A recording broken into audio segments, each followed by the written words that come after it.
Buen día. Buen día. Hola, buenas tardes, ¿cómo estás?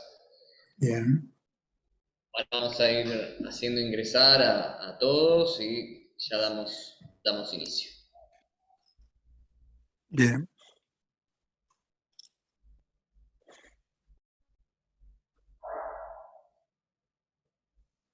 Buenas tardes. Muy buenas Buenas tardes. tardes. Buenas tardes. Buenas tardes.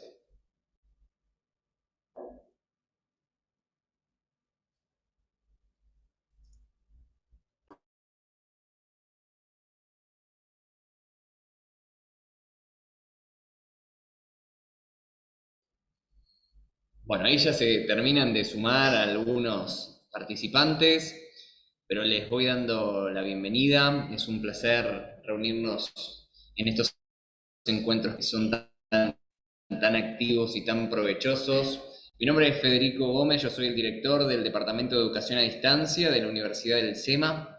En el marco de este departamento, cuya unidad se llama USEMA OM, que así la pueden encontrar en la página web de la universidad, usema.edu.ar/on, tenemos un posgrado en innovación empresarial.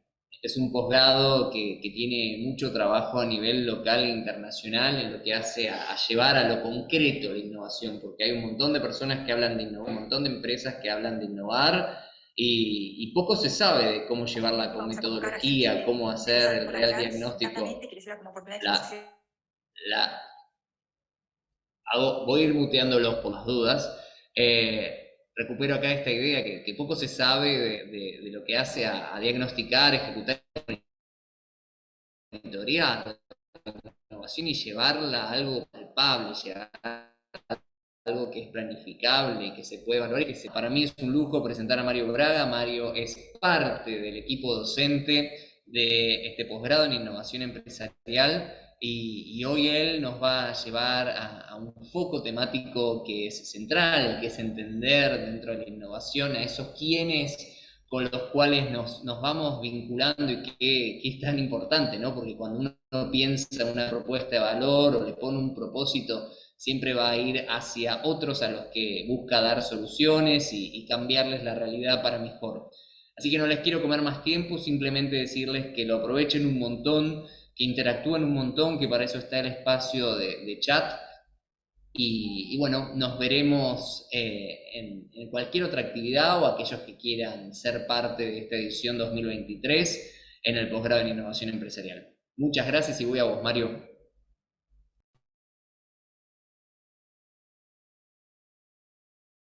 Bueno, muchas gracias, Federico. Bueno, un gusto estar acá en el SEMA, ver caras conocidas como Héctor, Marcela y acá a nuestro amigo Francisco, que en algún momento tuvo la loca idea de crear Scalable y más loca todavía de pensar que yo puedo aportar valor en este posgrado de innovación empresarial. Así que primero, Fran, si querés decir unas palabras, siempre escuchar a un amigo es un placer. Así que...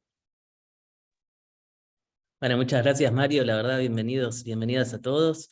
Yo solo quiero decir que disfruten esta charla. Mario es una persona que tiene una empatía con la gente, una capacidad de ver las cosas de forma diferente, una calidad humana y sobre todo van a ver un sentido del humor fabuloso.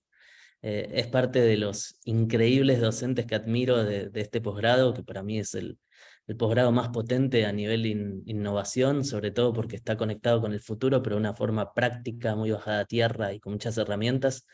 Así que no saco más tiempo y Mario, encantado de escucharte cada vez.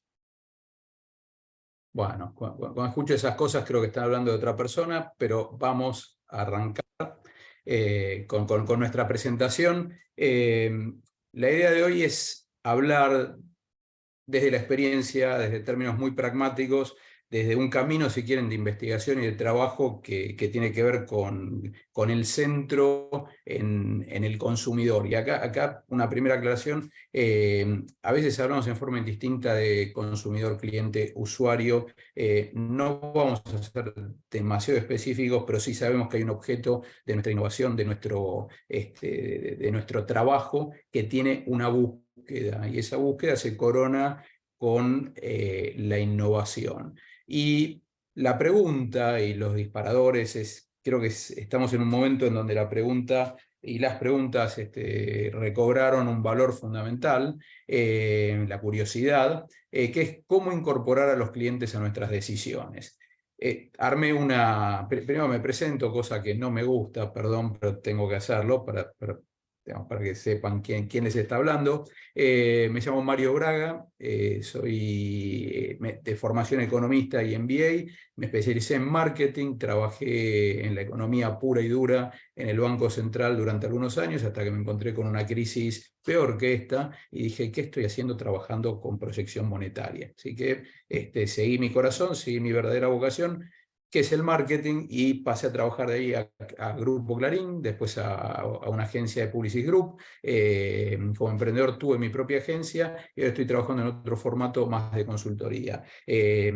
Trabajé para marcas como Natura, en donde lo conocía a Frank, para El País y para la región. Natura, un caso súper interesante. Para AUSA, SAP, Philips, Intel, Compass Group. Siempre digo las más interesantes: Johnny Walker, Campari, Martini, Bacardí, Tía María, digamos, no porque las otras sean, pero siempre hay un plus en las marcas de alcohol. Cada marca trae su aprendizaje, cada industria trae también algo que me parece importante, que es mejores prácticas, y a veces no conversan entre sí. Entonces tenés ciertas prácticas en tecnología que son wow, muchas de la agilidad vienen de tecnología, y otras que vienen de consumo masivo o de otro tipo de industrias que también son interesantes, y es importante llevarlas de un lado a otro.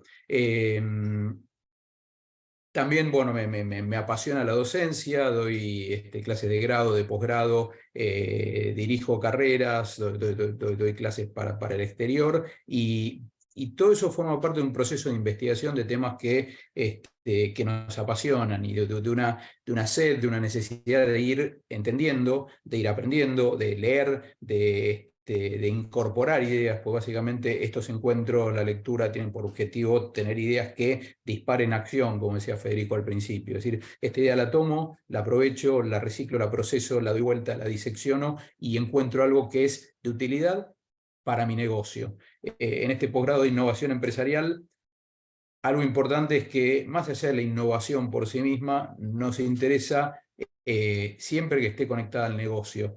No pues seamos avariciosos, sino pues el objetivo es vivir de lo que amamos y ser prósperos. Entonces, por eso el filtro de negocio siempre va a estar en lo que hagamos. Algunos de los temas que prometimos en nuestra presentación: los supuestos sobre el mercado, para aquellos con quienes ya compartimos algunas charlas. Yo repito algunas herramientas que creo que son importantes y algunos ejemplos. Nuestros supuestos como un beneficio o como una trampa. La importancia de las preguntas: si yo en un mecanismo pongo como input basura, va a salir basura probablemente. Entonces, preguntas inadecuadas, respuestas inútiles. La medición: ¿estamos midiendo lo importante? ¿Estamos monitoreando lo que realmente importa? ¿O tenemos un sistema de indicadores que son de otra industria, que usan todos, pero a mí no me sirven, que al finalizar el día no aportan valor? Y también nuestras definiciones como base para construir.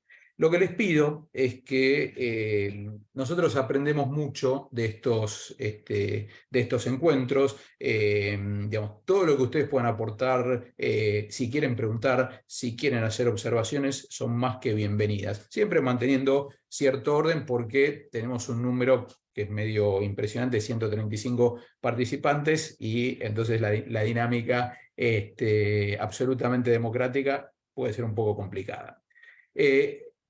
Vamos a empezar con una pregunta. Ahí con Eugenia estamos viendo cómo la planteamos, y pensamos que lo mejor es, si ustedes por chat nos pueden ir contestando, ¿cuáles son las principales preocupaciones de sus consumidores? Por favor, siéntanse libres de ir respondiendo. ¿Cuáles son las principales preocupaciones de sus consumidores? Ahí en el chat pueden ir contestando. Nos vamos a tomar 2 minutitos para esto.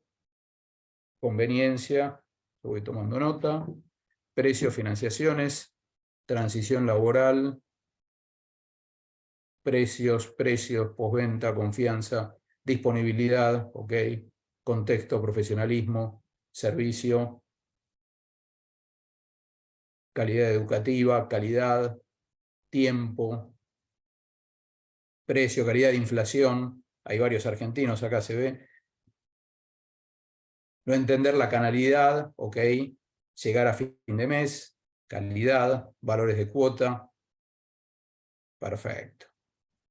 Relación precio-velocidad, mercado digital adaptación,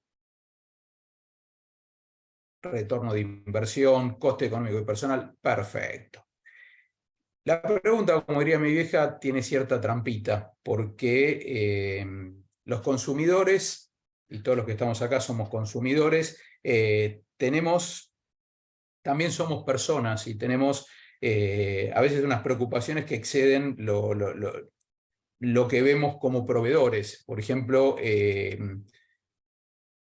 no sé cómo decirlo en forma educada, pero también la gente tiene otro tipo de actividades que no pasan únicamente por lo económico. Y fíjense que en general no lo decimos.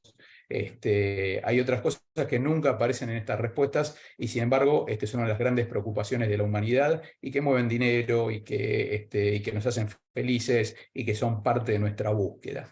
El objetivo de esta primera pregunta como disparador es tratar de ir lo más profundo que podamos. Yo estoy a cargo en el posgrado, que me parece súper interesante, del módulo, no mi módulo, sino el posgrado en general, del módulo de Design Thinking y Creatividad, que son dos elementos directamente ligados. Para aquellos que no están familiarizados con el Design Thinking o pensamiento de diseño, es una metodología de 5 pasos que tiene por objetivo generar soluciones innovadoras.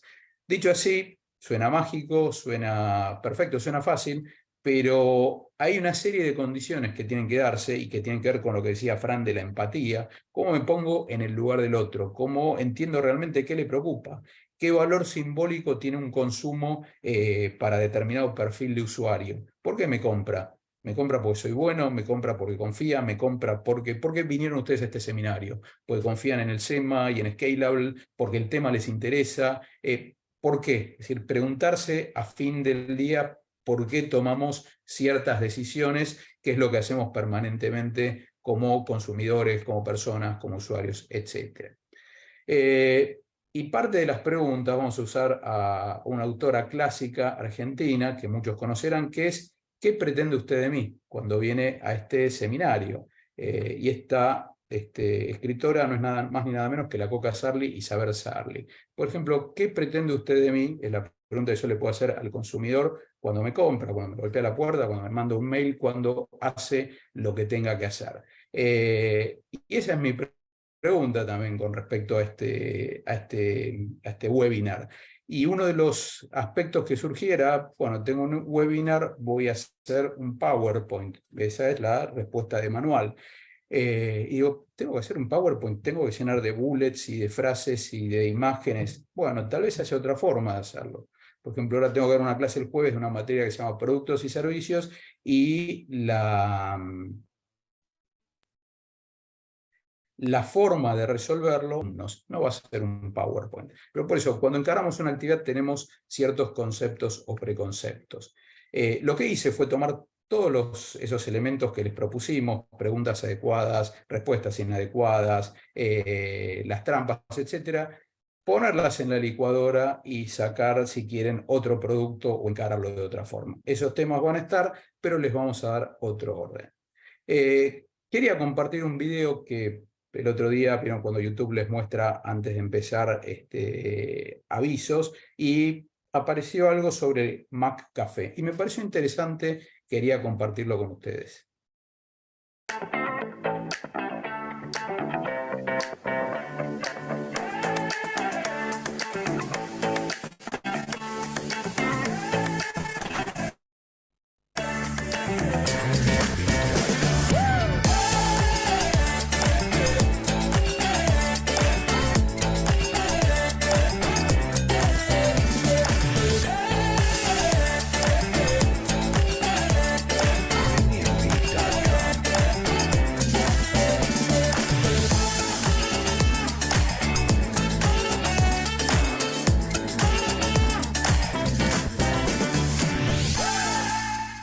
Bueno, no voy a hacer juicios de valor, porque quizás alguien participó en esta publicidad y está muy orgulloso, pero es el tipo de, digamos, ¿para quién es innovación?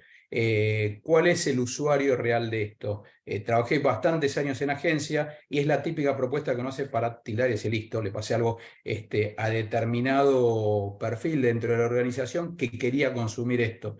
Pero al usuario final, ¿le sirve? ¿Le parece innovador? ¿Le interesa? ¿Es relevante? Bueno, fíjense que la innovación es algo de lo que cada vez se habla más, hasta se trivializa, y no tiene, quizás este ejemplo me pareció como una especie de banalización de la innovación. No me pareció muy innovador y sin embargo habla de innovación, es decir, que tiene que ser algo que, de lo cual todos somos conscientes, como decía Christensen, pero parece que en algún punto no está funcionando. Y el desafío es encontrar verdadera innovación y llevarla a la práctica de nuestros negocios. Un tema, digamos, hace bastante que trabajo con este tema y siempre algo que me llama la atención a partir de un autor que me sirvió o me parece que me dio bastante claridad, Luc de Brabander, que siempre lo menciono, un escritor, un autor belga, experto en innovación, decía cómo los modelos mentales, y no es el único que lo dice, condicionan nuestras decisiones y la visión de la realidad. Entonces, quizás el primer punto es plantear de qué modelo partimos cuando estamos en una industria, antes de dar una respuesta, antes de tomar una decisión. ¿Qué modelo planteamos?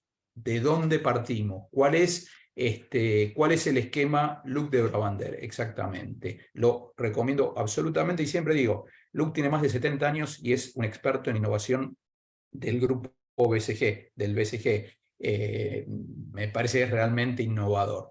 Entonces siempre parte, y me parece interesante la concepción de que para analizar la realidad nosotros tenemos un modelo que tiene supuestos y cuando yo me enfrento a la realidad, por ejemplo, él tenía que dar esta charla.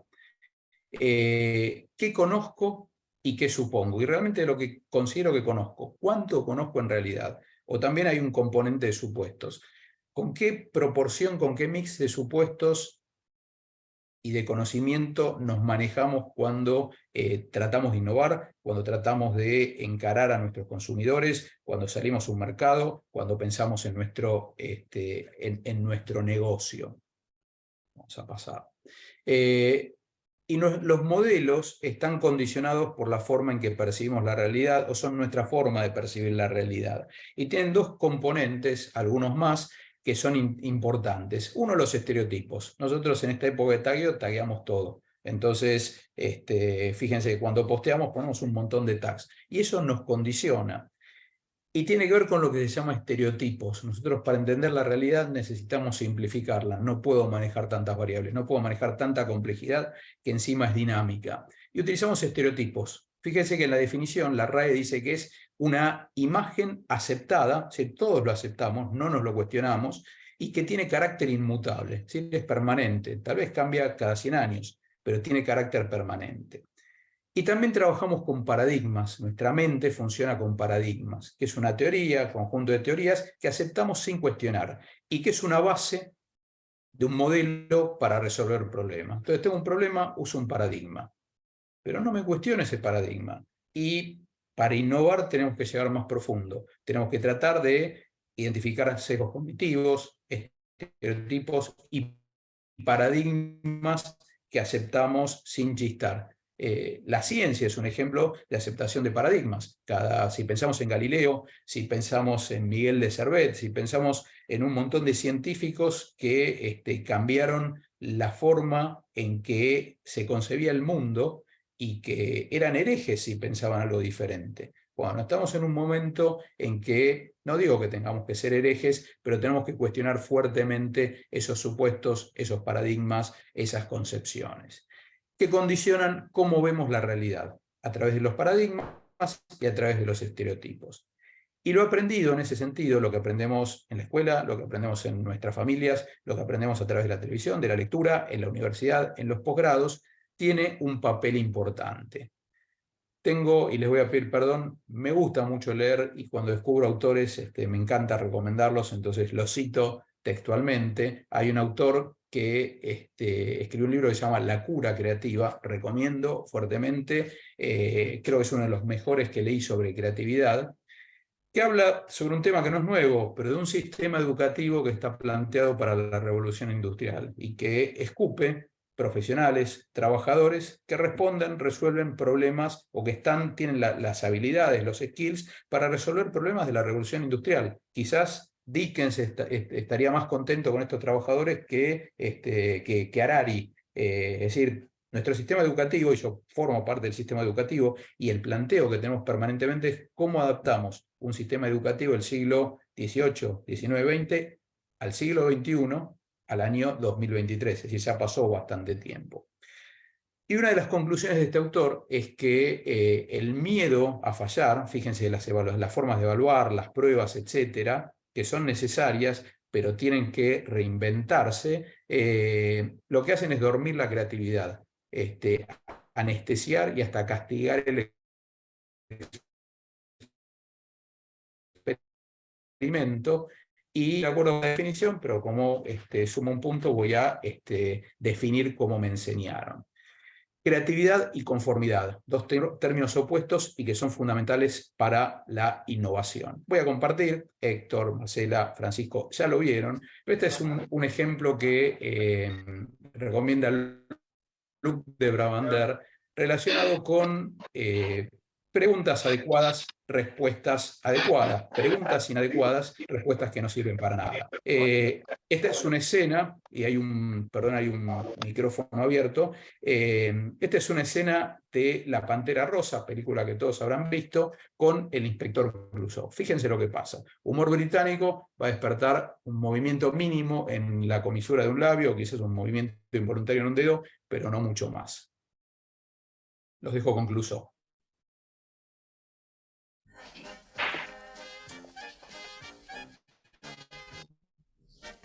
Does your dear go bad? No. Oh. Yes, dear good. I thought you said your dog did not bite. That is not my dog. Británico, no sé si me escuchan bien, pero creo que es mejor con micrófono. ¿Qué le pasó a Clouseau?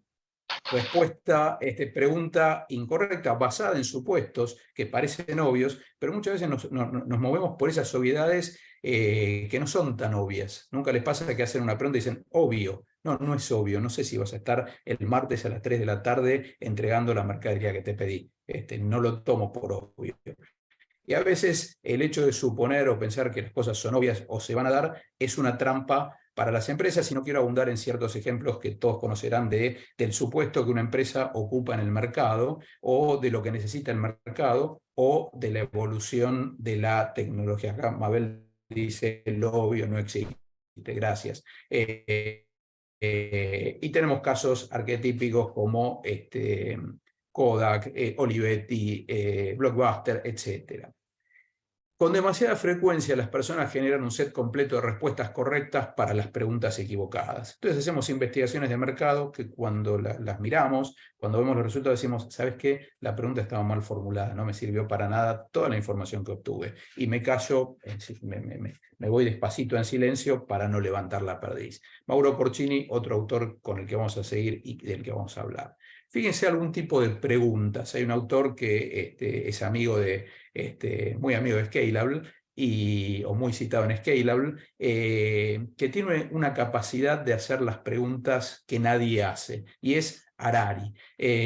Por ejemplo, ¿la inteligencia artificial y la biotecnología van a llevar al colapso de la democracia tal como la conocemos? Fíjense, me parece una pregunta súper interesante. ¿Va a llevar la inteligencia artificial? Y es una pregunta, no es una afirmación. En este sentido yo soy optimista. ¿Va a llevar al nacimiento una clase inútil que está en otra velocidad no tecnológica y que no tiene acceso a los frutos de la sociedad, al conocimiento? Tanto clases como países. El know-how no es completamente democrático y universal. Entonces existe la posibilidad de quedar afuera. Y Harari dice también, ¿y si existiese un algoritmo que nos entendiera mejor que nosotros mismos y hasta que nuestra vieja, ¿qué sentido tiene votar? Si a veces voto y me equivoco. Si me lo resuelve un algoritmo que toma en cuenta todas las variables, pero siempre ese algoritmo va a ser programado. Utilizo también este ejemplo que me parece interesante de cómo definimos las cosas. Esta forma de suponer tiene que ver con cómo aceptamos y cómo llamamos a las cosas. Hay un libro, también para los que tienen cierto grado de nerditud, lo recomiendo, que se llama The Week. Un autor se puso a estudiar cómo era la concepción de las semanas, estudió miles de diarios de la época revolucionaria americana, de la época preguerra civil hasta el 1900, para entender cómo distintos individuos a lo largo de la historia veían a la semana. Y yo les pregunto, ¿qué es la semana?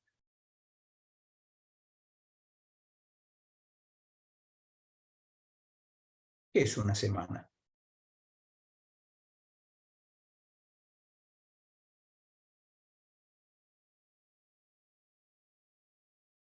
Bueno, lo hago como 7 días, periodo, medición de tiempo, un espacio de tiempo, un conjunto de horas, periodo de trabajo y descanso. Perfecto. Fíjense, forma de organizar el tiempo.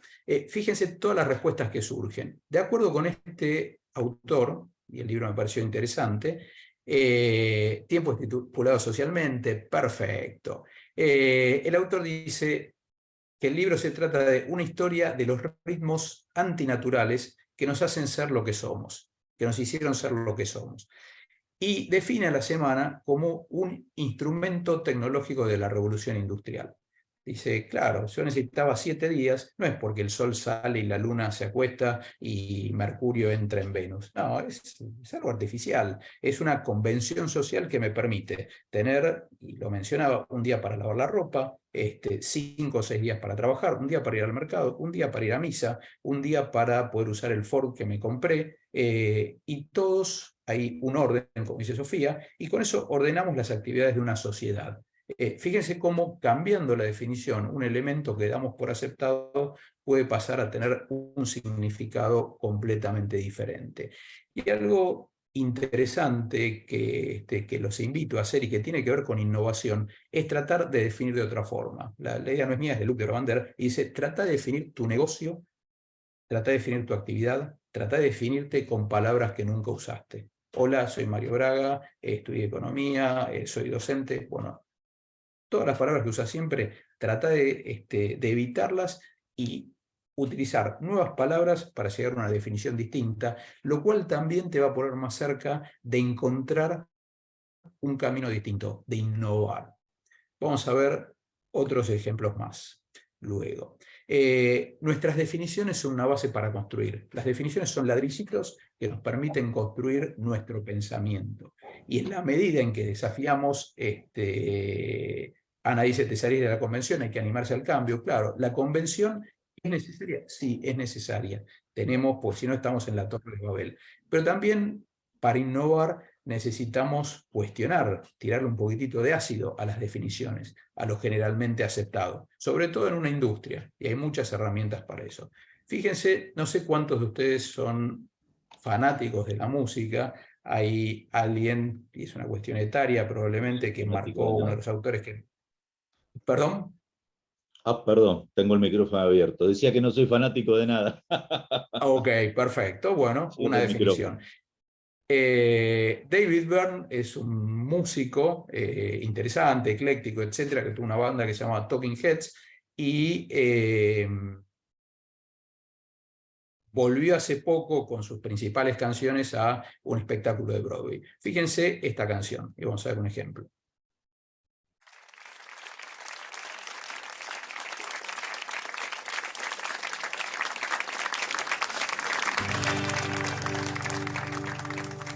Well, we know where we're going, but we don't know where we've been. And we know what we're knowing, but we can't say what we've seen. And we're not little children, and we know what we want.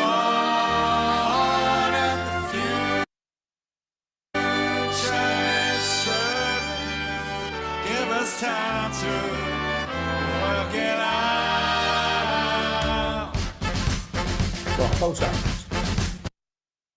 Escuché esta canción por años, me gusta. Esta es otra versión, también un tipo muy innovador que trabajó acá en Argentina con La Portuaria, y siempre la escuchaba como una canción, hasta que un amigo que es pianista me dijo, ¿sabes qué es eso? Un gospel. Y el cambio de definición me hizo redescubrir cosas que yo no veía en esta canción. Fíjense cómo, llamando a las cosas de otra forma, podemos encontrar algo que era una canción, un hit de los 90, una canción de Talking Heads, pasa a ser otra cosa. Y eso le permite también a David Byrne reinventar la canción, porque no es una canción nada más, es un gospel. Entonces enfatiza ciertos elementos y la potencia. Tengo otro ejemplo, pero lo vamos a pasar por un tema de tiempo. Y eso tiene que ver con bautizar a las cosas. ¿Cómo las bautizamos? ¿Cómo llamamos a las cosas? ¿Cómo las definimos? ¿Cómo las nombramos? Y el hecho de nombrarlas tiene mucho que ver con cómo las vamos a incorporar a nuestra vida a partir de ese momento. Y el desafío para la innovación es, en la medida de lo necesario, de lo posible, rebautizar ciertos elementos que me permitan verlos de otra forma. Algo importante es la mirada diferente. Mirar las cosas desde otro lado como para tratar de encontrar nuevas realidades. Supuestos, estereotipos, paradigmas, nombres, definiciones, todo eso condiciona nuestras decisiones y condiciona las alternativas que vemos para resolver ciertas problemáticas. Y eso nos pasa día a día. El desafío también es, frente a estas definiciones, frente a estos conceptos, es ver si realmente estamos midiendo lo correcto, si estamos hablando de lo que tenemos que hablar. Y hay otro autor querido en la casa, Fran lo conoció, que murió hace unos años, Clayton Christensen, que decía que establecemos muchas veces correlaciones inútiles. Y ponía como un ejemplo extremo, cuantos más incendios forestales hay, más helado se consume. Y no hay una relación directa entre ambas. En realidad estamos en verano, hace mucho calor, los bosques se secan, hay más incendios y como hace calor también tomamos más helado, pero no hay una relación entre ambas variables. Muchas veces cuando estamos metidos en un negocio, y sobre todo cuando estamos muy metidos, me acuerdo de alguna vez haber trabajado para la industria cosmética y siempre digo lo mismo, cuando estás muy metido pensás que el mundo, y le debe haber pasado a Francisco, regala jabón para todas las ocasiones y tiene 200 tipos distintos de jabón en su casa, come jabón, hace su casa con jabón, viaja en autos de jabón, el jabón es lo único que hay. Entonces llegamos a una miopía tal que terminamos viendo cosas que no interesan. Y en muchos casos pasa también cuando tratamos de mecanizar, cuando tratamos de sistematizar esas relaciones. Imagínense los algoritmos que se utilizan para muchas de las plataformas que utilizamos, cuando hacen preguntas o establecen correlaciones que son inútiles. No sé si les pasa, piensen en su plataforma favorita, piensen en ejemplos que los decepcionan. No sé si alguna vez les pasó. O reciben propuestas, reciben mailings, yo recibí varias para el Día de la Secretaria, se ve que en la base de datos había algún tema que no, digamos, que no cerraba, o hasta trozadoras de conejos, y la verdad no es algo que me interesa mucho. Pero alguien pensó que en esa base de datos tenía que estar y comprarme una trozadora de conejos. Traten de pensar y ponernos en el lugar de quien nos hace una oferta y ponernos nosotros como quien le hace una oferta a nuestros clientes. ¿Qué propuestas recibieron recientemente que les resultaron inadecuadas o a veces hasta molestas o ridículas? Vos que trabajás en tal cosa, entonces seguramente necesitas No, no lo necesito. No lo necesito para nada. Les voy a poner un ejemplo. Traten de pensar. Por ejemplo, Spotify, vieron que me gusta la música. Me dolió cuando me puso una lista de melancolía. Pensaba que escuchaba ciertos temas de esas, pues el eje era la melancolía.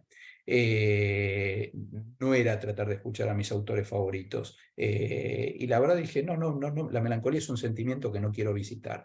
O por ejemplo, esa fiesta de los 90. Augusto, no sé si te pasó, que te dice clásicos de los 90, hits de los 90, clásicos ochentosos. Y para ciertos perfiles lo peor que te pueden hacer es tratar de pasteurizar la música. Bueno, pensemos si no lo estamos, acá dice Augusto, todos los días desde que uso Spotify. Pero Spotify o las recomendaciones del costado de YouTube a veces son un buen ejemplo. Como viste esto, tal vez te interesa esto. Como compraste esto, tal vez te interese tal otra cosa.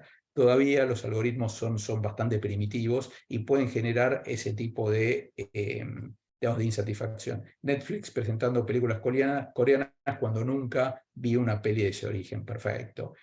Alertas de trabajo por oficial de carnicería y sos, bueno, fíjate, puede tener algo que ver, sos Change Manager Leader. Perfecto. Fíjense esas inconsistencias, que a veces son muy groseras, pueden ser un poco más sutiles, pero en el fondo lo que implican es que no estamos conociendo, no estamos escuchando, no estamos empatizando, no entendemos qué es lo que quiere nuestro usuario, nos basamos en nuestros propios parámetros. Y ahí surge una palabra que me parece clave, que es la relevancia. El desafío, cuando innovamos, cuando tratamos de hacer una propuesta a nuestros clientes, consumidores, usuarios, es ser relevantes. Y les recomiendo el módulo que damos que doy en el posgrado de innovación empresarial, que tiene que ver con innovación y tiene que ver de vuelta con lo empresarial, que lograr que se convierta en un negocio o mantener la dimensión de negocio. Les recomiendo este libro, salió hace relativamente poco, escribe Mauro Porcini. Mauro Porcini es uno de los capos mundiales en Design Thinking. Es italiano, como su nombre claramente lo indica. Empezó trabajando para 3M Italia, después pasó a nivel global y después lo llamó y le dijo, vení para acá, PepsiCo. PepsiCo, siempre corriendo de atrás y desde lejos a Coca-Cola, empezó una época distinta al incorporar el Design Thinking a tratar de entender a sus consumidores y en generar productos y servicios que reflejaran, que fueran relevantes para los consumidores. Y ahí Mauro es un ejemplo, y en este libro bastante autobiográfico nos cita un montón de ejemplos de design thinking, de innovación y de cómo el lado humano, la empatía que mencionaba Francisco, y quizás un poco más hipón en este caso, el lado humano de la innovación, el poder de la gente que ama a otra gente. Bueno, es un poco poético el título, pero se basa siempre en crear productos relevantes. El eje o la herramienta que utilizamos para tratar de ser relevantes y entender a nuestros consumidores es el Design Thinking, que es una metodología de 5 pasos que parte de empatizar. Luego pasa por entender eso que yo logré al empatizar, o definir, digamos, bueno, empaticé, a ver, ¿qué conclusiones me llevo? ¿Cuál es el punto de vista? ¿Cuáles son los insights? Generar ideas, testearlas, prototiparlas y volver en un loop hasta que encuentro una solución adecuada. Pero no nos vamos a detener mucho en esta herramienta, pero tiene que ver con la relevancia, con encontrar soluciones relevantes.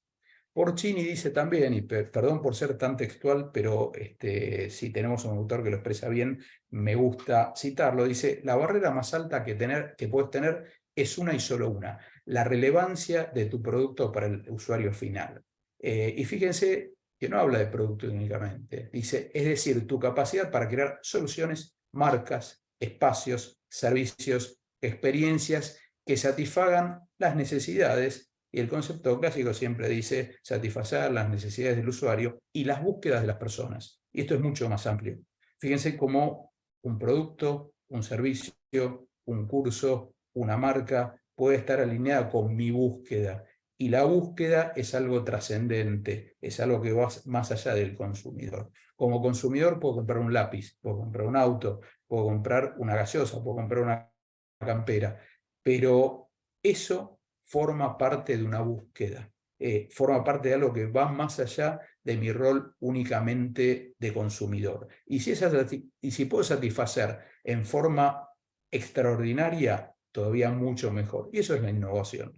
Tratar de encontrar una forma creativa, novedosa, diferente, diferencial, de satisfacer las necesidades y búsquedas de las personas de la forma más extraordinaria posible. Destaco la palabra búsqueda. Me parece que es fundamental. No respondemos únicamente a necesidades, respondemos a búsquedas. Vamos bien hasta acá. ¿Alguna consulta, algún comentario, algo que quieran decir? Me quedo frisado hasta que alguien hable. Excelente, gracias, Augusto. Muy generoso el comentario. Sí, volvemos.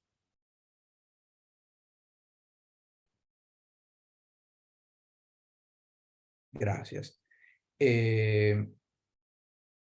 Perfecto. El proceso de Design Thinking básicamente es ese.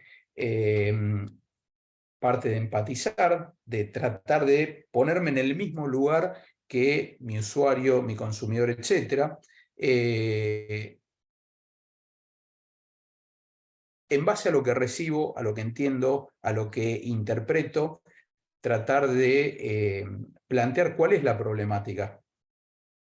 ¿Qué es lo que lo mueve? ¿Qué es lo que lo preocupa? ¿Hay un problema? ¿Cuál es ese problema?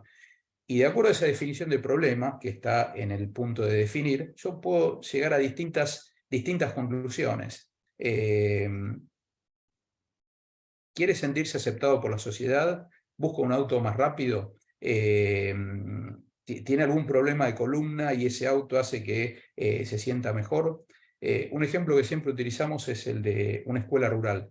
¿Por qué los chicos se duermen en el primer curso de la mañana? Y ahí yo puedo tomar distintas posiciones a priori. ¿Por qué se duermen los chicos en una escuela rural en la primera clase de la mañana? Puedo decir, y porque tienen frío, o porque caminaron 18 kilómetros, o porque están mal alimentados, o porque no durmieron porque se quedaron viendo, o lo que fuera. Bueno, de acuerdo a la posición que tome, que de vuelta, esto es a priori, es una conversación de sala de maestros, pero todavía no sé qué es lo que les pasa a los chicos. Entonces tengo que dar un paso más y ver cómo viven, dónde viven, hablar con los padres, hablar con los chicos, tratar de entender qué les pasa. En base a ese planteo de problemática, yo puedo encontrar distintas soluciones. En base a esa problemática, voy a tratar de generar ideas para resolverlas, las voy a prototipar, voy a trabajar con una muestra chiquitita para ver si funcionan, las voy a testear y recién después ahí voy a avanzar. Voy a entrar en otro ciclo, en otro loop, para ver si realmente entendí, hasta llegar a una solución que me parezca satisfactoria y ponerla en práctica. Ese es el objetivo, la forma de funcionar de Design Thinking. Alguien dice, siempre digo, si el puente está roto y vemos que los autos se caen, tenemos que poner carteles para avisar que hay un pozo enfrente del mismo, o arreglar el pozo y avisar que lo estamos arreglando antes de que llegue al puente. Bueno, ¿cuál es el problema? Tengo que entender realmente. Está perfecto. Cuando alguien pregunta por ahí también si tiene que ver con las encuestas de satisfacción. ¿Qué les parece?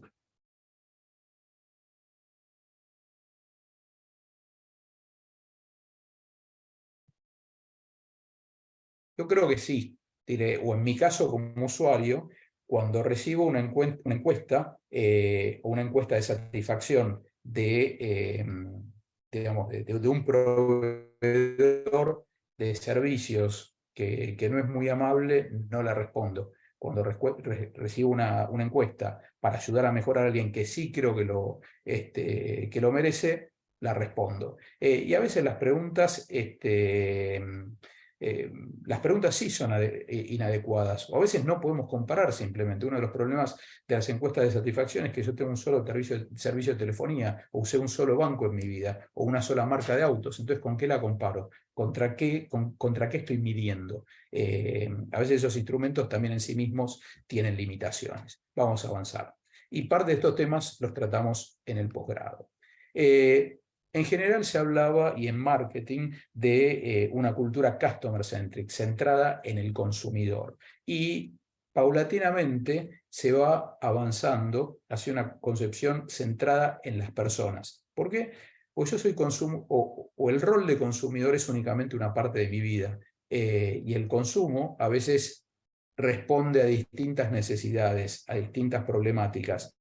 Tal vez soy el gerente de una compañía, y acá Fran, perdón, pero tomo te parafraseo, y no quiero contratar un nuevo sistema, o la problemática de contratar un nuevo sistema de CRM es un cachito a seguir mis preocupaciones. Y mi preocupación real es tacharlo de mi lista de pendientes y poder tener tiempo para estar con mis hijos, porque estoy atravesando una situación complicada en mi vida. Entonces, si me meto en la cabeza de ese funcionario, de ese gerente o de lo que fuera, y lo entiendo realmente, no lo voy a apabullar con información, le voy a dar todo servido para que lo resuelva de forma rápida.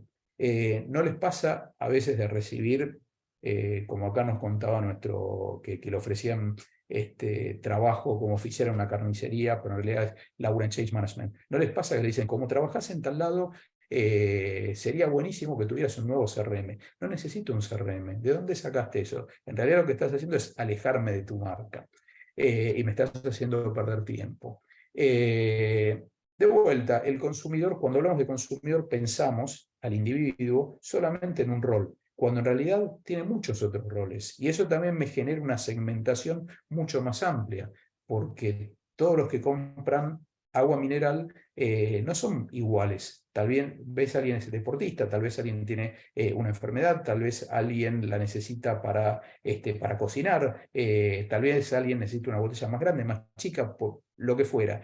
Entonces, si pensamos al consumidor como individuo, vamos a tener respuestas mucho más ricas. En este encuentro, que no pretende cerrar todos los temas ni agotarlos, vemos algunas ideas que me parecen interesantes. Hay un concepto central para el marketing y para estudiar al consumidor y a las personas que el marketing toma de la psicología, que es el de insight. Esta comprensión profunda de los individuos, el hecho de tratar de empatizar, tratar de entender qué es lo que les preocupa. Para los que trabajan, conviven con niños, sobre todo pequeños, habrán visto que a veces la problemática que uno piensa que tienen es otra. Me acuerdo en un cumpleaños de mi hijo que estaba muy nervioso. Y yo digo, no le gustan no le gusta Buzz Lightyear, o no le gusta la animación. No, en realidad quería ir al baño, se estaba haciendo pichín. Entonces necesitaba ir al baño. Fíjense cómo cuando uno se pone y entiende esas necesidades profundas, y este es un ejemplo bastante burdo, las soluciones cambian. Lo que le voy a ofrecer es otra cosa. No es que no está disfrutando, es que tiene otra necesidad que yo no alcanzo a comprender o él no alcanza a expresar.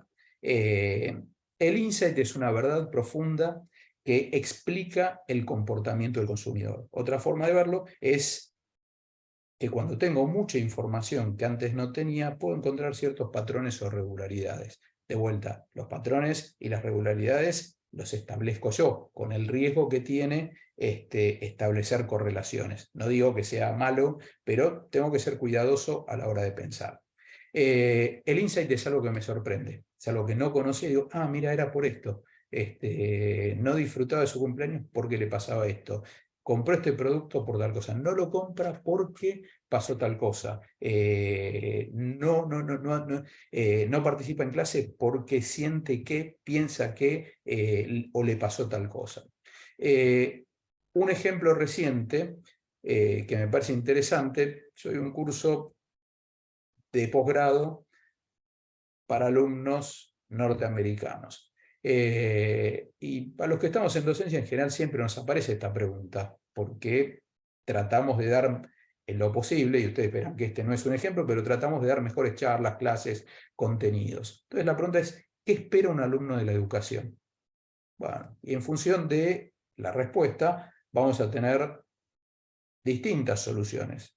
Yo trato de aplicar y aplico bastante Design Thinking a temas de educación. ¿Qué espera? ¿Contenidos, ideas novedosas? ¿Eso es lo que viene a llevarse? O tal vez, otra de las respuestas que obtuve es créditos académicos. Yo estoy en el curso porque con esto voy a progresar en mi trabajo, o lo necesito, pues, ¿sabes qué? Es un requisito, entonces lo tengo que utilizar. O zafar para el título. Yo, la verdad, no vengas con contenidos raros, con actividades extrañas. Yo quiero zafar, yo quiero sacarme un 10, listo. Si te vi, no me acuerdo y me sirvió. Fíjense esta respuesta de un alumno que me pareció súper interesante. Habla en inglés, por eso la traducción es medio de Google Translator primitivo en algún caso. Andrea dice: encontrar un sentido práctico para lo que aprende. Perfecto. Llevarse ideas que después pueda sembrar y que le sirvan, que lo acompañen durante su vida o que le permitan ver desde otro lugar, como dice ahí Marcela.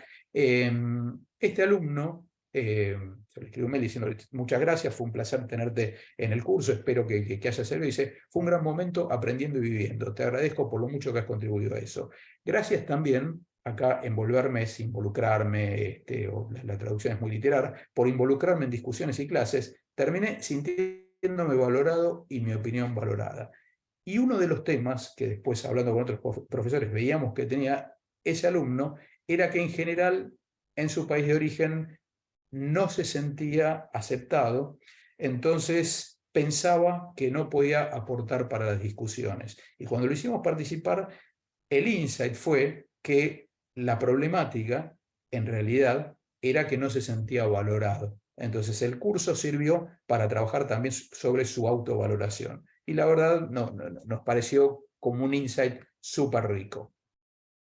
Volvemos, nuestra visión de la realidad o lo que tratamos de trabajar para obtener innovación es cómo vemos la realidad y cómo la podemos ver desde otro lado. Hay un autor que dice: no se trata de un punto de vista, sino de la vista desde un punto. Y son dos cosas diferentes. Y a veces cambiando ese punto desde el que vemos la vida, obtenemos soluciones y conclusiones completamente diferentes. Algo interesante también es cómo nos condiciona el tiempo, cómo el lugar en donde estamos parados hoy condiciona nuestra visión del futuro. Para los que tenemos más trayectoria, esta es una imagen de la serie Flash Gordon. Era una serie futurista de los años 30 y así se imaginaban que iba a ser un cohete. Más allá de lo trucha que podía ser la producción, esto claramente es una aspiradora con algunos aditamentos. Entonces, fíjense cómo nuestro punto de vista actual, lo que sabemos, nuestra trayectoria, condiciona nuestra visión del futuro. Hay un autor que recomiendo, se llama Rafael Ramírez, muy especializado en estrategia, que da un posgrado en Oxford, que habla sobre la planificación por escenarios y cómo lo que sabemos hoy, lo que vemos hoy, condiciona nuestra visión del futuro. Y habla de esto, de la paradoja de pensar en entornos cambiantes, en entornos futuros, considerando solo el pasado. ¿Sí? ¿Cómo va a ser el futuro? Y hay dice, y me gusta la imagen, que hay una flecha del futuro que viene hacia nosotros. ¿Y cómo la interpretamos? ¿Qué es lo del futuro que llega para quedarse? Por ejemplo, ChatGPT, y esta imagen está generada con inteligencia artificial y me di cuenta de que no incorporaba marcas. Yo pensaba, ¿cómo iba a ser el usuario de Mac? ¿Cuál iba a ser el futuro de Mac, de Apple, que hoy es la marca más valiosa del mundo? En 10 años, ¿va a ser la marca más valiosa del mundo? O por cambios generacionales, porque llegue algo superador, quizás una marca china, Apple va a ser el statu quo, el estándar, y no va a ser innovación. Entonces, tal vez el usuario promedio de Mac en 10, 20 años sea no sé, el joven americano innovador que pela la Mac en el Starbucks o en donde fuera y es canchero. Entonces, ¿cómo va a ser el futuro? ¿Cómo incorporamos esa dimensión de futuro si únicamente pensamos en el hoy y en el pasado?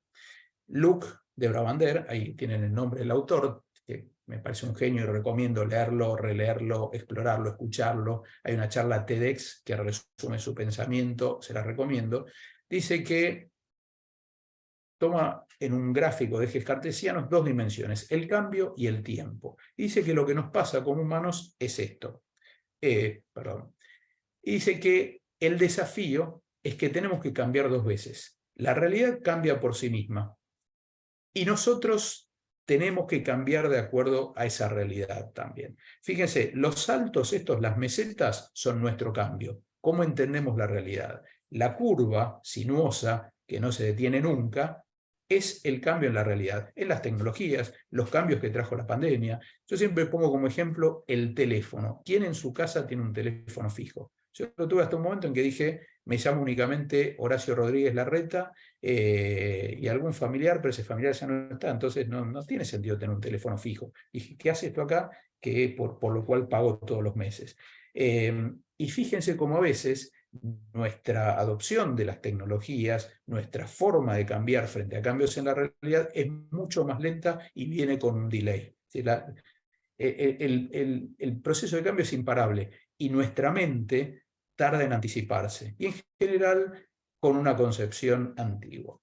Estoy dando una materia, les contaba, y fíjense uno de los ejercicios que planteaban estos autores, Urban y Hauser, en un libro del año 93, que tenía que ver con el diseño de nuevos productos, es decir, innovación. Fíjense lo que decían en el 93, y lo leo yo, perdón. Videoteléfono. Fíjense qué innovador no se ve nada. Esto hoy, 30 años después.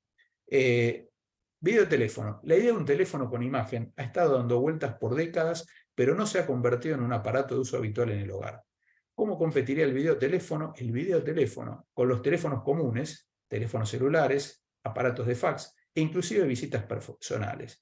¿Qué beneficios deben proveerse a un costo efectivo para atraer a los clientes? Fíjese cómo la visión de estos autores en el año 93 era vieja ya, pues pensaban en el futuro con parámetros del 93. No digo que sea fácil incorporar esa flecha que viene del futuro. ¿Qué llega para quedarse? ¿Vamos a ser veganos? La inteligencia artificial nos va a dominar. No vamos a tener casa y vamos a vivir viajando. ¿Cuáles de las tendencias que hoy vemos van a llegar para quedarse? ¿Y cómo están impactando hoy en nuestra realidad? Piensen sobre todo, por ejemplo, en la pandemia, cómo nos afectó, y teniendo ahí un experto en change management. Hay un amigo que siempre usa el ejemplo. Imagínense, alguien de change management, tener que lograr que 600 millones de usuarios utilicen de un día para el otro una plataforma, Zoom. Es casi imposible decir, no, yo me bajo de esta, busco laburo en otro lado. Bueno, pero la necesidad nos obligó, y el caballo del comisario era Skype, y sin embargo usamos otra plataforma. Bueno, ¿cómo nos sorprende la realidad? Vamos a seguir avanzando, venimos bien hasta ahora, tan felices. Mi voz tuvo el efecto hipnótico tradicional, o seguimos todos despiertos. Con respecto al futuro también, a veces lo remanija, vamos todavía. Excelente, muy bien. Esa es mi hinchada. Gracias a mi familia, les agradezco mucho, siempre están ahí.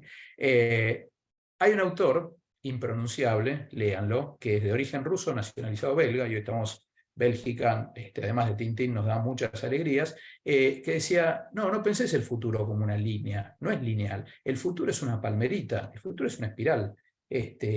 A medida que vamos incorporando la tecnología, esa incorporación de la tecnología tiene una retroalimentación, un feedback, que lo hace mucho más complejo. Entonces, si vos pensás el futuro como una línea recta, y probablemente te la pegues. Eso podía pasar en la Edad Media. Hoy es esto, es una palmerita, algo que se va haciendo cada vez más complejo. Piensen en el ejemplo que vimos recién del videoteléfono. No, ya el videoteléfono no tiene sentido. Eso ya está incorporado en algo que ya no se llama teléfono, ni siquiera teléfono.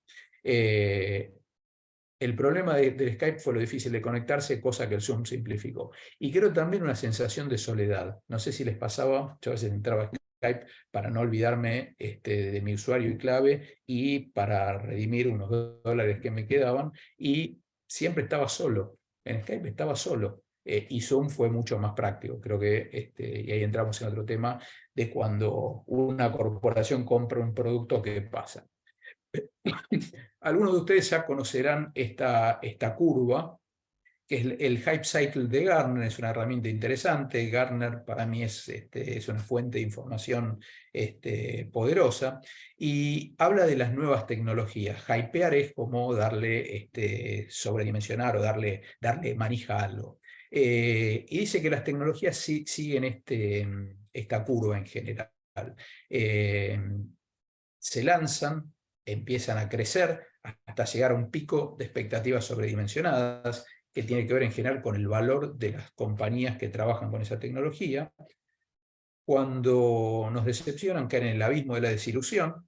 Después, las que sobreviven suben un poquitito y muestran sus beneficios reales. Y esto lo podemos aplicar a muchísimas tecnologías, desde realidad aumentada. En un momento pensamos que íbamos a ir al supermercado y íbamos a ver qué cocino con este vino. No sé quién de ustedes hace eso hoy. Lee el QR y dice, Malbec no sé cuánto, tenés que hacer una carne, y bueno, no sé quién lo hace, yo no, me aburre. Esto pasó con las .com, ¿se acuerdan? Lanzamiento, expectativas desmedidas, explosión del Nasdaq, explota la burbuja del Nasdaq, desilusión por las .com, hasta que hoy tenemos ejemplos que son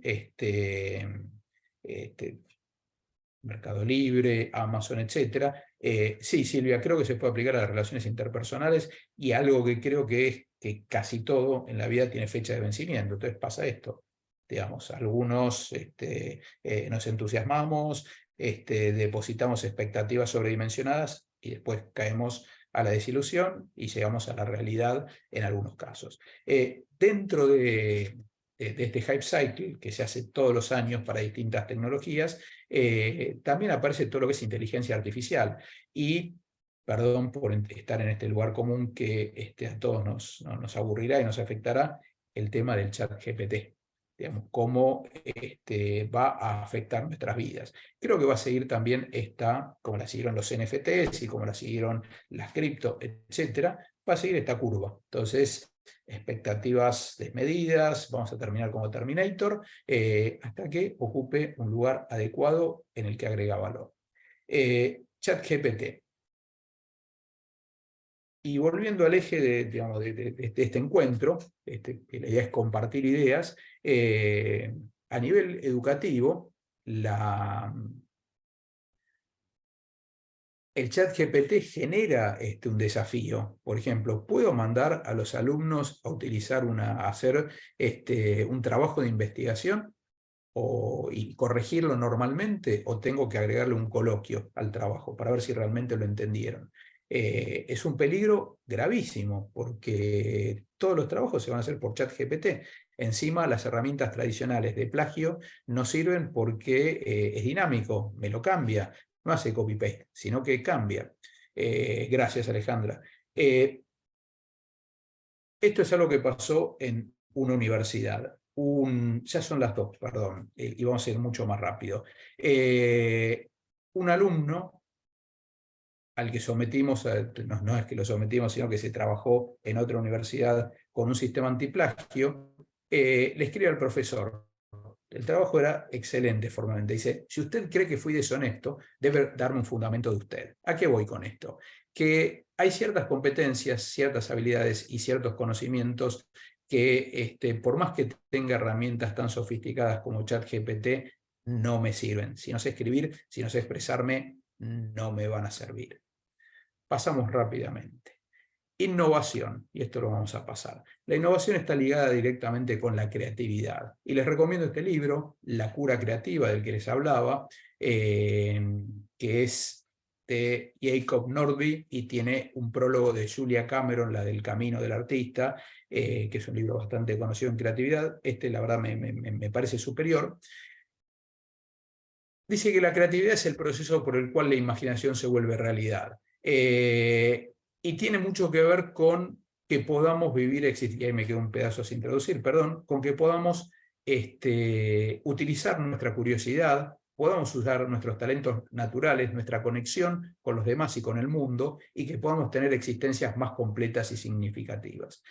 Y la creatividad tiene que ver, no sé cuántos de ustedes conocieron este clásico vintage, era un juego de mesa argentino, El Cerebro Mágico, que tenía una lamparita, una batería y unos cablecitos que, si vos hacías clic en la respuesta correcta, es decir, hacías contacto básicamente, se prendía la lucecita. Entonces, ¿en qué año nació San Martín? Le pegabas a la respuesta y se prendía la lucecita, hasta que le descubrías los hilos y el truco.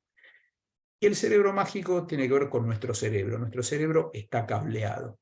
Y la idea, un autor dice que la creatividad tiene que ver con recablearnos, rewiring, con reconectarnos. Es decir, estamos cableados de cierta forma. ¿Cómo podemos, para innovar, tratar de cambiar esas conexiones que establecemos? Es decir, hackear el cerebro mágico, tener unas nuevas conexiones. Pueden llevar al desastre, pero también pueden llevar a la creatividad. Sir Ken Robinson, un especialista en educación, creatividad e innovación, decía que la innovación tiene que ver con pensar en forma original, pero no en forma absoluta, no para todo el mundo. Tal vez no para el mundo, pero sí para vos. Y esto tiene que ver con que es importante tratar de hacer benchmark, de sacar ideas de un lugar y llevarlas a otro, readaptarlas. Tal vez no tengo que ser absolutamente original, pero la innovación tiene que ver con extrapolar ideas, con llevarlas a otro ambiente. Y eso me hace acordar a la idea de polinización. Vieron que las abejas van de una flor en otra y no soy muy bueno en biología, pero llevan el polen y eso permite que a través de un proceso la flor se convierta en fruto. Bueno, nosotros podemos ser, para innovar, polinizadores, llevar mejores prácticas, llevar mejores ideas de un ámbito a otro. Y eso tiene que ver con la innovación. Y con esto, gente como Uber, Rappi, etc. Hay una frase de Mauro Porcini que me gusta para cerrar, que es: en nuestra sociedad global, tecnológica y digital, los objetivos éticos se están alineando cada vez más con los de negocio, tanto para empresas como para individuos. La innovación como un acto de amor se está convirtiendo hoy también en un buen negocio. Y este acto de amor es la empatía, es tratar de entender al consumidor y tratar de darle algo más allá del negocio, pero que siga siendo negocio. Para cerrar las ideas, centrarnos en el consumidor, entenderlo, cuestionar nuestros supuestos, tratar de ver la realidad desde otro punto de vista y ver si realmente nos estamos poniendo, nos estamos parando en el lugar del consumidor. Ahora, si tienen tiempo, tenemos un espacio, si nos lo permiten los organizadores, un espacio para preguntas, comentarios, para aportes, para lo que quieran.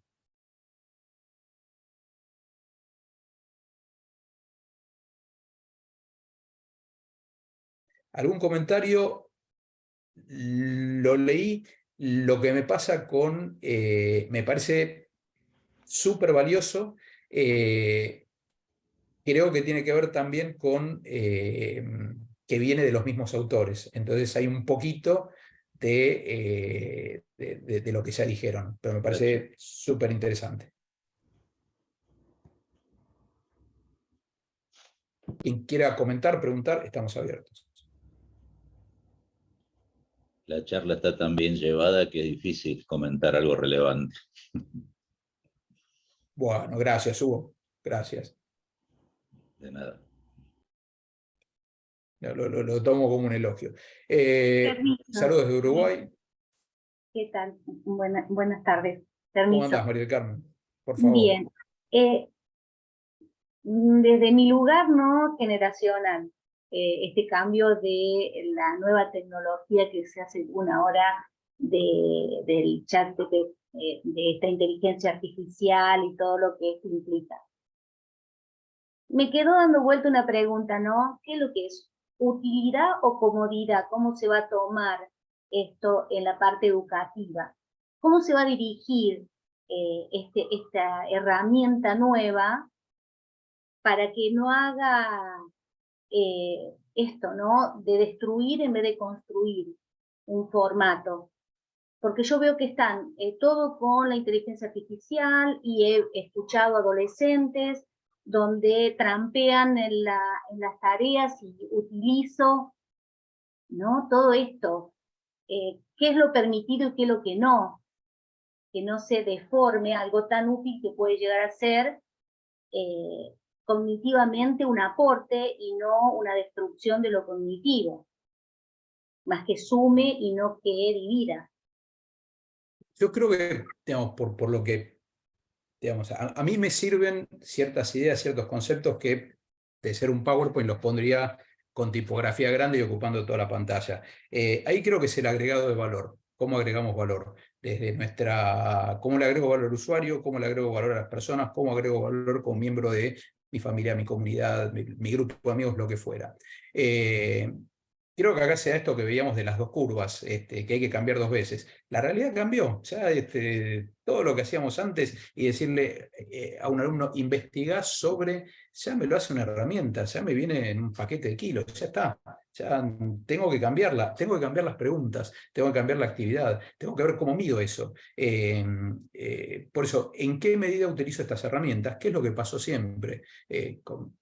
digamos, bueno, yo recuerdo al estudiar economía había una materia que se llamaba economía laboral, y hace unas décadas el tema era cómo todo lo digital iba a destruir digamos, el trabajo. El mundo del trabajo iba a desaparecer. Si con una computadora hago lo que hacen 10.000 personas, 10.000 cerebros.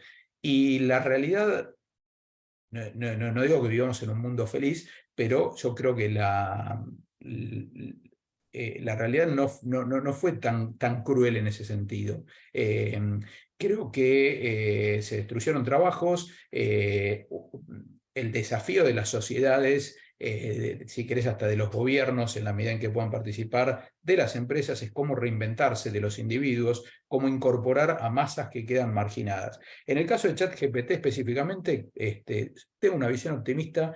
Creo que es una herramienta que mucho trabajo mecánico lo va a ahorrar, y el desafío de agregado de valor es que los alumnos se concentren en entender mejor. Entonces, lo que llevaban horas filtrando y buscando y viendo si El Rincón del Vago o Wikipedia o lo que fuera, ahora usarlo para otra cosa.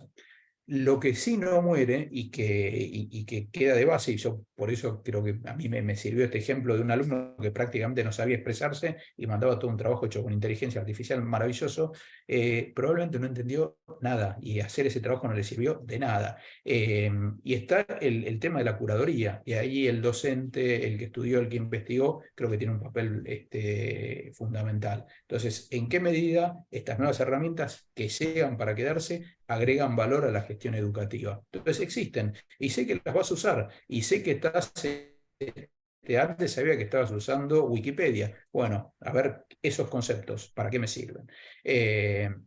Súper interesante, sumamente, sumando a la pregunta, yo creo que sí sirven para ser más customer, son herramientas que te potencian. Hay un autor que escribió un libro que se llamaba Guerra y Paz en la aldea global, y que decía que, por ejemplo, la palanca de cambio del camión potenció al camionero. Es decir, un camionero no podía empujar 20 toneladas de mercadería por la ruta durante 200 kilómetros. Entonces, el camión permitió que una sola persona pudiera hacer eso. Una computadora me permite dedicarme a pensar otras cosas. Y creo que el chat GPT o cualquier herramienta de inteligencia artificial me sirve para eso. De hecho, la inteligencia artificial no es nueva, me tiene que permitir ir más profundo, ser más fino, entender mejor. Y hay una parte humana que, entiendo, ningún algoritmo la va a poder, y creo que en eso, en lo que ahora se llama Power Skills, Smart Skills, es en lo que tenemos que especializarnos. Está lo mecánico, que las máquinas lo hacen muy bien hasta etimológicamente, y está lo que como personas podemos hacer para agregar valor. Había una pregunta ahí, creo que era de Augusto. Sí, no, perdón, Mario, le quise aplaudir, y la usabilidad en el Zoom, O sea, es carente desde antes de la pandemia. No, pero para agregar un poco lo que estabas hablando de lo del chat GPT, es un poco, yo trabajo como UX designer para Telecom, pero tengo mucho pie en la parte de marketing, producto y todo lo que sería el CX, ¿no? Que tanto en sí en las pantallas y en la usabilidad. Pero siempre digo, como te decía lo del puente, siempre digo que en realidad lo del chat GPT, el problema no es específicamente que vaya a sacar trabajo, sino es ahora el mindset que hay que cambiar para poder utilizar eso como herramienta. Y pongo el ejemplo, porque el otro día tuve justamente dar una charla sobre esto en la empresa, que es el tema de los pintores a finales del siglo XIX hacían retratos. Y estudiaban, iban por toda Europa y todo el mundo a estudiar retratos y eran los mejores retratistas. Acá en Argentina tenemos más de 100 retratistas excelentes que pintaban cuadros de todo tipo de prócer, personas importantes, etc. Cuando llegó alguien que trajo una cámara de fotos, la empezaron a estigmatizar, que decía que te sacaba el alma, que era completamente satánico, diabólico, que estaba en contra, la iglesia se puso en contra. ¿Por qué? Porque en realidad no estaban acostumbrados al uso de este nuevo artefacto que era la cámara de fotos. Hasta que los pintores se dieron cuenta que podían ganar lo mismo aprendiendo a utilizar la cámara de fotos, más allá de que podían llegar a seguir pintando. Entonces, a partir de ese momento, la evolución de la cámara de fotos trajo lo que sería la kinesia. La kinesia es el cine, que es el origen de lo que hicieron los hermanos Lumière. Y así hasta el día de hoy. Bueno, el día de mañana no vamos a perder tiempo por ahí utilizando un desarrollo de un texto, vamos a tener que tener a alguien especializado en que sepa interpretar ese texto o cómo le hace el prompt para que ese texto sea efectivo, teniendo en cuenta las necesidades del usuario según la adaptación del producto y el servicio. Entonces, creo que lo más importante justamente es utilizar la idea de design thinking para poder aplicarla a una herramienta como el ChatGPT para poder expresar ciertas cosas que antes no teníamos ese impacto. Así que yo creo que estamos en el mejor momento. De hecho, en el 2007, año 1 de la tecnología de la nueva era, cuando nace el iPhone, pasó lo mismo. La gente decía, no, eso va a ser imposible de comprar, es carísimo, solo va a ser para los ricos, bla, bla, bla, que déjame con el teléfono. No, y después empezaron con los MCs, y si se fijan la evolución del 2007 a ahora, hemos entrado en un siglo en 15 años. Así que es un poco que cada vez se va avanzando más esta idea, ¿no? Del design thinking adaptado a las herramientas y los que lo usamos.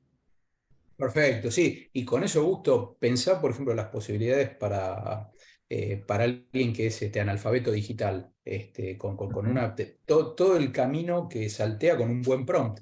De repente tiene, y el prompt me hace acordar a cuando laburamos con DOS o con algunos de esos, algunas de esas plataformas un poco más viejas, pero que era el conocimiento pasaba por ahí también. Entonces, como una vuelta a ciertas cosas y cómo potencia digamos, al individuo, a la persona y a nosotros como tratando de agregarle valor al individuo, cómo podemos, en lugar de perder tiempo con cosas mecánicas, llegar mucho más profundo, entender mucho mejor. De vuelta, lo que está detrás es una comprensión humana que tiene que promptear bien o que tiene que plantear bien las preguntas. Creo que todos experimentamos con inteligencia artificial, sobre todo en estos días, y a un mal prompt hay una respuesta que es inadecuada. Exactamente. Igual no estamos usando inteligencia artificial, lo que estamos usando es un Large Language Model, que es un lenguaje grande de modelo, que se alimenta de información de datos, específicamente de textos, o lo que serían los bits, que es el reconocimiento en realidad de lo que sería la imagen cuando se hace una imagen de inteligencia artificial como mostraste. En el caso de los textos, que es lo que más se va a utilizar, necesitamos que la gente cada vez escriba más y cada vez tenga muchísimo más poder de explicar o hacer una tesis o hacer un libro o hacer algo relacionado a eso, porque en base a eso se va a poder democratizar un montón de cosas que hoy no se pueden. Se está planteando en algunos casos, hasta incluso que autores que escriben libros súperamente importantes, en general, pongan el acceso gratis para que el ChatGPT pueda darle un asset a su libro, y hasta incluso se está empezando a pensar que los libros ya no van a dejar de ser libros como hoy, solamente físicos, sino va a tener toda una interacción para que vos puedas saber qué tipo de preguntas y cómo hacer una entrevista con lo que sería el autor. Entonces, es cambiar hasta el paradigma de lo que es leer un libro. Pero necesitamos gente que siga educándose, se siga alimentando, siga escribiendo y siga apostando a que la educación nos hace libres y soberanos a todos. Entonces, eso creo que es lo lindo de este momento. Nada, perfecto. Lo corto, Mario, para no cerrar, porque creo que nos tenemos que ir todos. De hecho, ya me están golpeando la puerta para la próxima reunión. Bueno, y nada, me dejaste remanija, gracias. Da para muchísimo. Digamos, muchas gracias por los aportes, perdón por no haber podido responder algunas cuestiones. Gracias por el tiempo extra que dedicaron y por todo el tiempo que dedicaron. Nosotros quedamos a disposición, nos apasionan estos temas, los trabajamos, los aplicamos profesionalmente en la vida práctica, así que estamos abiertos a colaborar, a escucharlos y en contacto. Tenemos que despedirnos, pues ya me excedí largamente del tiempo que teníamos. Nuevamente les agradezco, bueno, y espero verlos. Hasta luego. Está grabado, ahí Eugenia probablemente, creo que ya en el chat habían compartido donde pueden encontrar la charla. Un gusto, gente. Muchísimas gracias. Gracias por todo, Mario. Gracias a todos. Gracias por todo. Hasta luego. Excelente charla, muchas gracias. Muy interesante, gracias. Gracias.